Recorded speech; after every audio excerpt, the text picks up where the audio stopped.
कलयुग के जागृत देवता काल भैरव जी। काशी में बाबा विश्वनाथ के बाद यदि किसी का महत्व है तो वे हैं काशी के कोतवाल काल भैरव।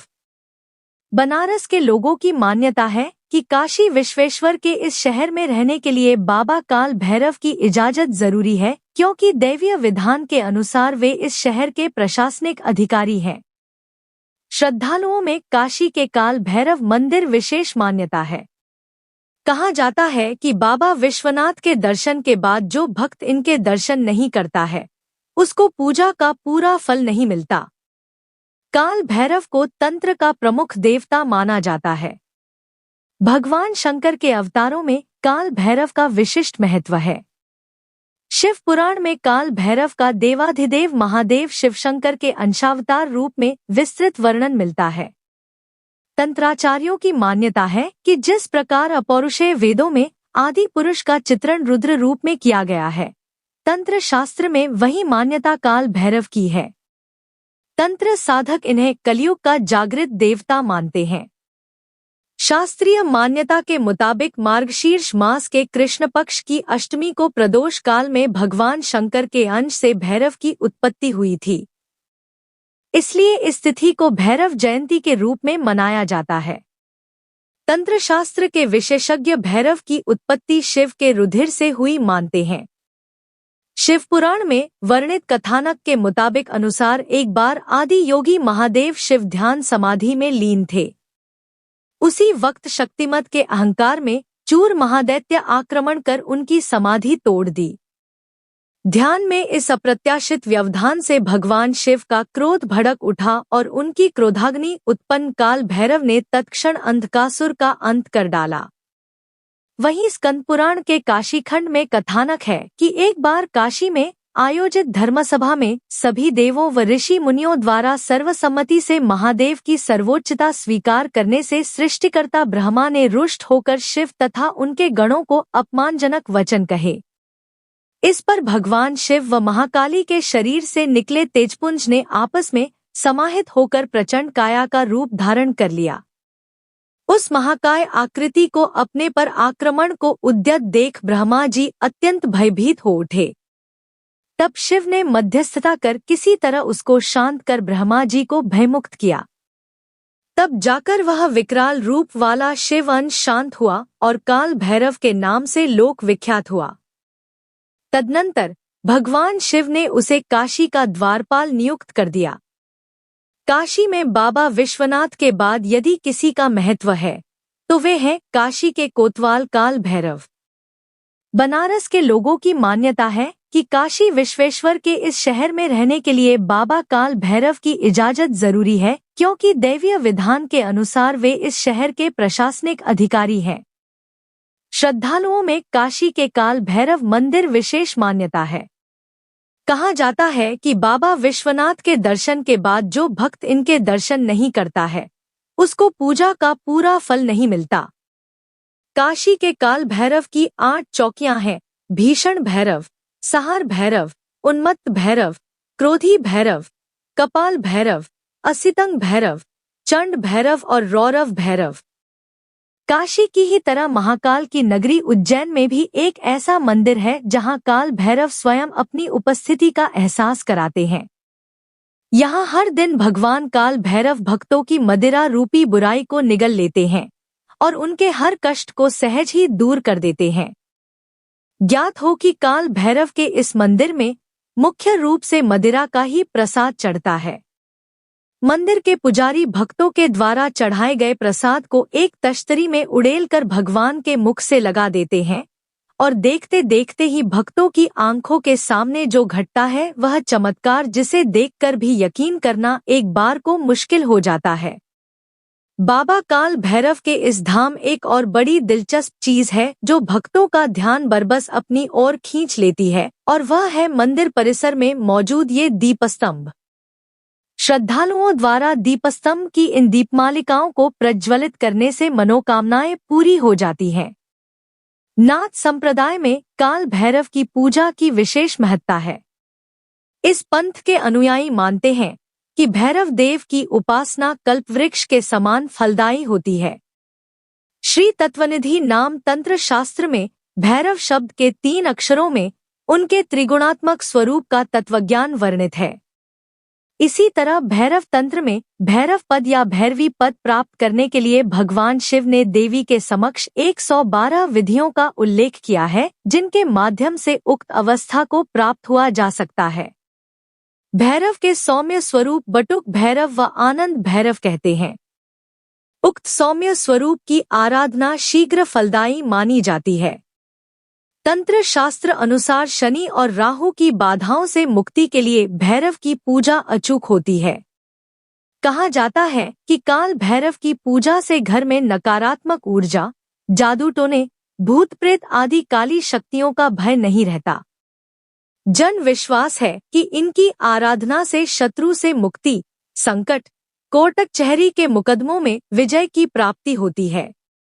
बताते चले कि इन दिनों तंत्र शास्त्र में भैरव की कृपा पाने के लिए वाममार्गी कापालिक क्रियाओं का प्रयोग प्रचलन में अधिक है, मगर शास्त्रों में इस पद्धति का निषेध तथा भैरव की सौम्य उपासना पर बल दिया गया है। कैसे हुई कलयुग के साक्षात जागृत देव काल भैरव की उत्पत्ति? तंत्राचार्यों का मानना है कि वेदों में जिस परम पुरुष का चित्रण रुद्र में हुआ, वह तंत्र शास्त्र के ग्रंथों में उस स्वरूप का वर्णन भैरव के नाम से किया गया, जिसके भय से सूर्य एवं अग्नि तपते हैं। इंद्रवायु और मृत्यु देवता अपने अपने कामों में तत्पर हैं। वे परम शक्तिमान भैरव ही हैं। भगवान शंकर के अवतारों में भैरव का अपना एक विशिष्ट महत्व है। तांत्रिक पद्धति में भैरव शब्द की निरुक्ति उनका विराट रूप प्रतिबिंबित करती है। वामकेश्वर तंत्र की योगिनी हृदय दीपिका टीका में अमृतानंद नाथ कहते हैं, विश्वस्य भरणाद रमणाद वमनाद सृष्टि स्थिति संहारकारी परशिवो भैरवः। भसे विश्व का भरण, रसे रमश, वसे वमन अर्थात सृष्टि को उत्पत्ति, पालन और संहार करने वाले शिव ही भैरव हैं। तंत्रालोक की विवेकटिका में भगवान शंकर के भैरव रूप को ही सृष्टि का संचालक बताया गया है। श्री तत्वनिधि नाम तंत्र मंत्र में भैरव शब्द के 3 अक्षरों के ध्यान के उनके त्रिगुणात्मक स्वरूप को सुस्पष्ट परिचय मिलता है, क्योंकि ये तीनों शक्तियां उनके समाविष्ट हैं। भ अक्षर वाली जो भैरव मूर्ति है वह श्यामला है, भद्रासन पर विराजमान है तथा उदय कालिक सूर्य के समान सिंदूरवर्णी उसकी कांति है। वह एक मुखी विग्रह अपने चारों हाथों में धनुष, बाण, वर तथा अभय धारण किए हुए हैं। र अक्षर वाली भैरव मूर्ति श्याम वर्ण है। उनके वस्त्र लाल हैं। सिंह पर आरूढ़ वह पंचमुखी देवी अपने 8 हाथों में खड्ग, खेट, मूसल, अंकुश, गदा, पाश, शूल, वर तथा अभय धारण किए हुए हैं। वह अक्षर वाली भैरवी शक्ति के आभूषण और नरवर फाटक के सामान श्वेत है। वह देवी समस्त लोकों का एकमात्र आश्रय है। विकसित कमल पुष्प उनका आसन है। वे चारों हाथों में क्रमशः 2 कमल, वर एवं अभय धारण करती हैं। स्कंद पुराण के काशी खंड के 31वें अध्याय में उनके प्राकट्य की कथा है। गर्व से उन्मत्त ब्रह्माजी के 5वें मस्तक को अपने बाएं हाथ के नखाग्र से काट देने पर जब भैरव ब्रह्मा हत्या के भागी हो गए, तब से भगवान शिव की प्रियपुरी काशी में आकर दोष मुक्त हुए। ब्रह्मवैवर्त पुराण के प्रकृति खंडांतर्गत दुर्गोपाख्यान में 8 पूज्य निर्दिष्ट हैं: महाभैरव, सहार भैरव, असितांग भैरव, रूरू भैरव, काल भैरव, क्रोध भैरव, ताम्रचूड भैरव, चंद्रचूड भैरव। लेकिन इसी पुराण के गणपति खंड के 41वें अध्याय में अष्टभैरव के नामों में 7 और 8 क्रमांक पर क्रमशः कपाल भैरव तथा रुद्र भैरव का नामोल्लेख मिलता है। तंत्रसार में वर्णित 8 भैरव असितांग, रूरू, चंड, क्रोध, उन्मत्त, कपाली, भीषण, सहार नाम वाले हैं। भैरव कलयुग के जागृत देवता हैं। शिव पुराण में भैरव को महादेव शंकर का पूर्ण रूप बताया गया है। इनकी आराधना में कठोर नियमों का विधान भी नहीं है। ऐसे परम कृपालु एवं शीघ्र फल देने वाले भैरवनाथ की शरण में जाने पर जीव का निश्चय ही उद्धार हो जाता है। क्यों काटा था काल भैरव ने ब्रह्मा जी का 5वां शीश? शिव की क्रोधाग्नि का विग्रह रूप कहे जाने वाले काल भैरव का अवतरण मार्गशीर्ष कृष्ण पक्ष की अष्टमी को हुआ। इनकी पूजा से घर में नकारात्मक ऊर्जा, जादू टोने, भूत प्रेत आदि का भय नहीं रहता। काल भैरव के प्राकट्य की निम्न कथा स्कंद पुराण के काशी खंड के 31वें अध्याय में है। कथा काल भैरव की कथा के अनुसार एक बार देवताओं ने ब्रह्मा और विष्णु जी से बारी बारी से पूछा कि जगत में सबसे श्रेष्ठ कौन है, तो स्वाभाविक ही उन्होंने अपने को श्रेष्ठ बताया। देवताओं ने वेदशास्त्रों से पूछा तो उत्तर आया कि जिनके भीतर चराचर जगत, भूत, भविष्य और वर्तमान समाया हुआ है, अनादि अनंत और अविनाशी, तो भगवान रुद्र ही हैं। वेद शास्त्रों से शिव के बारे में यह सब सुनकर ब्रह्मा ने अपने 5वें मुख से शिव के बारे में भला बुरा कहा। इससे वेद दुखी हुए। इसी समय एक दिव्य ज्योति के रूप में भगवान रुद्र प्रकट हुए। ब्रह्मा ने कहा कि हे रुद्र, तुम मेरे ही सिर से पैदा हुए हो। अधिक रुदन करने के कारण मैंने ही तुम्हारा नाम रुद्र रखा है, अतः तुम मेरी सेवा में आ जाओ। ब्रह्मा के इस आचरण पर शिव को भयानक क्रोध आया और उन्होंने भैरव को उत्पन्न करके कहा कि तुम ब्रह्मा पर शासन करो।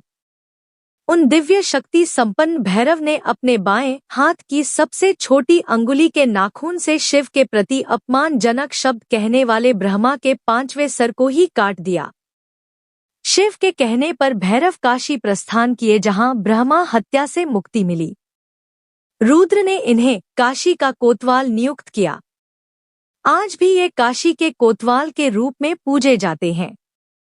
इनका दर्शन किए बगैर विश्वनाथ का दर्शन अधूरा रहता है।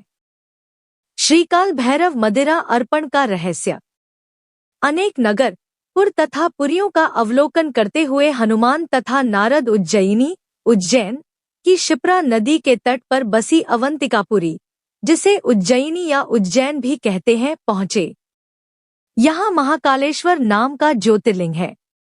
वहां पहुंचकर दोनों ने सर्वप्रथम शिप्रा माता को प्रणाम किया और फिर स्नान करने के बाद पुरी में प्रवेश किया। सबसे पहले उन्हें श्रीकाल भैरव जी का मंदिर मिला। अवंतिका के श्रीकाल भैरव मंदिर में जब महावीर हनुमान तथा देवर्षि नारद जी ने प्रवेश किया, तब वहां आरती हो रही थी। भक्त नाना प्रकार के वाद्य बजा रहे थे। कुछ भावुक जन ताली बजाते हुए उमंग में झूम रहे थे। प्रधान पुजारी जी 33 दीपों की आरती घुमा रहे थे। 11 से 11 दीपों की 3 प्रज्वलित पंक्तियां अत्यंत सुहानी लग रही थी। आरती हो जाने पर पुजारी जी ने नीराजन का जल छिड़का। सबने भक्तिपूर्वक अपने मस्तक झुकाकर उस जल को अपने तन पर पड़ने दिया और अपने को कृतार्थ माना। फिर सबने करबद्ध रूप में भगवान की स्तुति आरंभ की। श्रीकाल भैरव जी की पूजनार्ती देखकर हनुमान जी और नारद जी अत्यंत आनंदित हुए। उन्होंने कुछ देर वहां रुकने का निश्चय किया और मंदिर के कोने में, जहां किसी को कोई अड़चन न हो, दोनों आसन लगाकर ध्यान मुद्रा में बैठ गए। ध्यान का तो बहाना था, वास्तव में वे यह देखना चाहते थे कि यहाँ और क्या क्या होता है।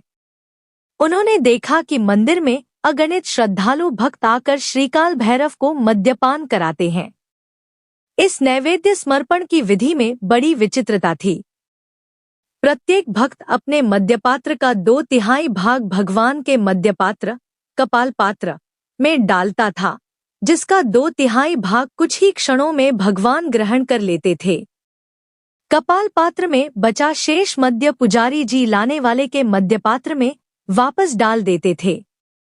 यह क्रम निरंतर चलता रहता था।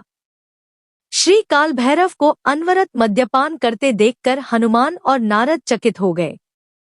नारद ने प्रश्न किया, हे महावीर, निरंतर मद्य का सेवन करने वाले ये देवता क्या और कुछ नहीं खाते पीते? हनुमान जी ने उत्तर दिया, इन्हें महाकाल का एक रूप समझो। यह महाकाल भैरव भी कहे जाते हैं। इन पर श्मशान भैरवी या छिन्नमस्ता भैरवी अदृश्य रूप से सदैव सवार रहती है। उन्हीं भैरवी की शक्ति से यह विग्रह अपना कार्य करता रहता है।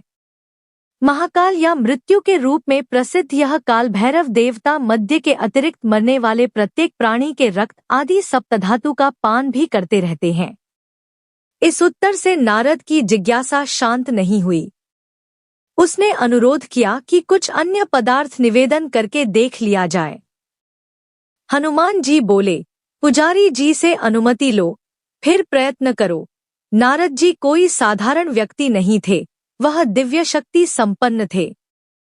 स्मरण करते ही उनके हाथों में एक थाल उपस्थित हो गया, जिसमें नाना प्रकार के स्वादिष्ट फल, भांति भांति के सूखे मेवे और मिष्टान्न आदि रखे हुए थे। नारद ने पुजारी जी के पास जाकर प्रार्थना की, महाराज, मुझे भोग अर्पित करने की आज्ञा दीजिए। पुजारी ने कुछ मुस्कुराते हुए कपाल पात्र की ओर संकेत किया कि इसमें डालो। नारद जी ने एक एक करके सभी पदार्थ पात्र में डाले, किंतु देवता ने एक कण भी स्वीकार नहीं किया। पुजारी जी ने सारे पदार्थ थाल में वापस डाल दिए। नारद जी थाल लेकर पीछे की ओर 5 से 7 पग चले कि थाल लुप्त हो गया। तब उन्होंने अपनी शक्ति से शिप्रा के जल से भरा हुआ एक कमंडल हाथ में उत्पन्न किया। उसमें गंगाजल का तथा कुछ तुलसी दल का आवाहन किया और फिर पहले की भांति कमंडल लेकर पुजारी जी के पास पहुंचे। पुजारी जी ने उसे भी उसी तरह कपाल पात्र में उंडेल दिया। पर्याप्त समय तक प्रतीक्षा करने के बाद भी एक बूंद तक स्वीकार नहीं की गई। तब पुजारी जी ने सारा जल कमंडल में वापस भर दिया। अत्यंत निराश होकर नारद जी हनुमान जी के पास आ गए। हताश हो जाने पर कभी कभी कोई व्यक्ति हठ पकड़ लेता है। कुछ ऐसी ही मनोदशा देवर्षि नारद की थी। अपने प्रयास में 100% असफल होने के कारण उनके मन में कुछ खिजलाहट भी थी। उन्होंने हनुमान जी से कहा, महावीर, आप जैसे सर्वसमर्थ प्रभु के संग होते हुए भी मेरी पराजय हो जाए, यह बात उचित तथा न्याय संगत नहीं लगती। मैं किसी भी प्रकार काल भैरव को सात्विक एवं वैष्णवोचित नैवेद्य अर्पित करूं? आपको कुछ ऐसा उपाय करना होगा जिससे मेरी लालसा पूरी हो। अर्धरात्रि के समय हनुमान जी ने नारद को एक स्वर्ण पात्र में गंगाजल लाने की आज्ञा दी और उसमें थोड़े तुलसी दल भी डालने को कहा। यह कार्य करने में नारद को अधिक विलंब नहीं हुआ। गंगाजल के पात्र को सम्मुख रखकर जब हनुमान जी भैरव मंत्रों से उसे अभिमंत्रित करने लगे, तब शनैः शनैः गंगाजल का रंग बदलने लगा और देखते देखते वह मद्यार्क के रूप में परिवर्तित हो गया। यह देखकर नारद जी जब नाक भौं सिकोड़ने लगे, तो हनुमान जी ने उन्हें शांत रहने का संकेत किया। फिर हनुमान उठे और देवता के समक्ष जाकर पूरा पात्र देवता के कपाल पात्र में उलट दिया। ऐसा करते समय वे काल भैरव के मंत्रों का उच्चारण भी कर रहे थे। धीरे धीरे पात्र खाली होने लगा और कुछ ही क्षणों में कपाल पात्र के पेंदे से गर्म तवे पर जल छिड़कने जैसी छनछनाहट की ध्वनि आई। फिर पात्र के भीतर से एक ज्वाला निकलकर शांत हो गई। तब एक चमत्कार दिखाई पड़ा। देवता का कपाल पात्र रत्न पात्र हो गया और वह तुलसी दल सहित गंगाजल से परिपूरित हो गया।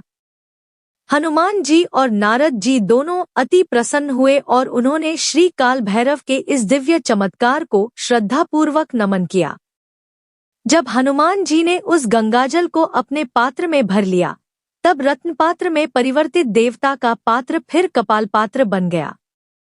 कहा जाता है कि यदि कोई व्यक्ति श्री बद्रीनारायण जाकर तुलसीदल युक्त अलकनंदा के जल से वहां पूजन करे और फिर उस जल को भैरव के मंत्रों से अभिमंत्रित कर महाशिवरात्रि पर्व के अवसर पर अर्धरात्रि के समय अभिजित मुहूर्त में श्री काल भैरव के कपाल पात्र में मंत्रोच्चार सहित डाले, तो पहले वह जल मद्यार्क में बदल जाता है और फिर बाद में गंगाजल हो जाता है। आज का भौतिक विज्ञान यद्यपि अनेक दुर्लभ साधनों से संपन्न है, तथापि उसके पास ऐसे उपयुक्त साधन नहीं है जिनकी कसौटी पर कसकर वह ऐसी अलौकिक घटनाओं का सत्यापन कर सके। ऐसी स्थिति में इसे असत्य या कोरी कल्पना मानना उचित नहीं है। इस कथा के रहस्य का उद्घाटन अभी नहीं हो पाया है। यह रहस्य जब भी उद्घाटित होगा, मानव जाति के लिए परम सौभाग्य का संदेश लेकर आएगा। किन कारणों से भैरव बने काशी के कोतवाल? जब सभी साधु संतों और देवताओं के समक्ष ब्रह्मा जी का 5वां शीश शिव के बारे में गलत शब्द बोल रहा था, तब एक दिव्य शिवलिंग से एक बालक भैरव का जन्म हुआ, जिसका उद्देश्य ब्रह्मा जी के झूठे अहंकार को खत्म करना था। जब भैरव ने अपने नाखूनों से ब्रह्मा का 5वां शीश काटकर अपने हाथ में धारण कर लिया, तब शिवजी प्रकट हुए। उन्होंने भैरव को बताया कि तुम ब्रह्म हत्या पाप के भागी हो और इस पाप ले लिए तुम्हें भी आम व्यक्ति की तरह दुख भोगना पड़ेगा। अतः इस पाप से मुक्ति के लिए तुम्हें त्रैलोक्य का भ्रमण करना पड़ेगा। जिस स्थान पर यह शीश तुम्हारे हाथ से स्वतः ही छूट जाएगा, वहीं पर तुम इस पाप से मुक्त हो जाओगे। यह कहकर भगवान शिव ने एक अत्यंत तेजस्वी और विकराल रूपी कन्या को प्रकट किया, जो अपने लंबी लाल जीभ से रक्त का पान कर रही थी। उसके हाथ में खप्पर में खून भरा था और दूसरे हाथ में अति तीक्ष्ण तलवार थी। यह कन्या ब्रह्म हत्या ही थी, जिसे शिव ने भैरव के पीछे छोड़ दिया था, जो इन्हें कहीं भी सुखपूर्वक बैठने नहीं देगी। भैरव शिव आदेश अनुसार और अपने पापों की मुक्ति के लिए तीनों लोकों की यात्रा पर निकल पड़े। अनंत काल तक यह यात्रा चलती रही और ब्रह्म हत्या नामक वह कन्या उनका पीछा करती रही। एक दिन भैरव जी काशी नगरी में प्रवेश कर गए। उस नगरी में उस कन्या का प्रवेश करना शिव आदेश के अनुसार मना था और इस तरह उस कन्या से इनका पीछा छूट गया। काशी में गंगा तट पर एक स्थान पर भैरव से ब्रह्मा जी का शीश छूट गया और वे हमेशा के लिए इस पाप से मुक्त हो गए। यह स्थान कपाल मोचन के नाम से प्रसिद्ध हुआ। भगवान शिव ने अपने परम धाम काशी में ही भैरव को कोतवाल का पद प्रदान कर दिया। काशी में आज भी भैरव का वास है। इसके अलावा उज्जैन नगरी में काल भैरव का प्रसिद्ध मंदिर है।